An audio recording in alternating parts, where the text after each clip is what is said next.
Ako si Katrina at pinanganak akong may sumpa.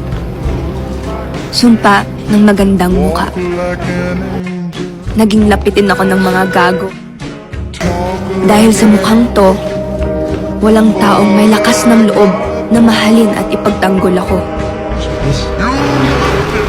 Okay ka na po ba? Pero nagbago ang lahat nang makilala ko si Marco. Pinangako niya sa akin ng mundo. Nigay ko ang sarili ko ng buong buo. Akala ko iba si Marco. Pero mas masahol pa siya sa lahat. Anong ibig sabihin na to? Kasal ka? Yung bata! Marco! Pag-usap! Pag-usap! Di ba yan ang gusto ko? Pag-usap!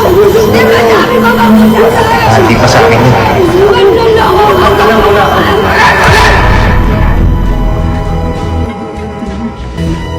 Imanda lahat ng demonyong makakaharap ko. Ako ang magiging sumpa nila. Anong ginagawa mo? Nagbabawas ng demonyo sa mundo.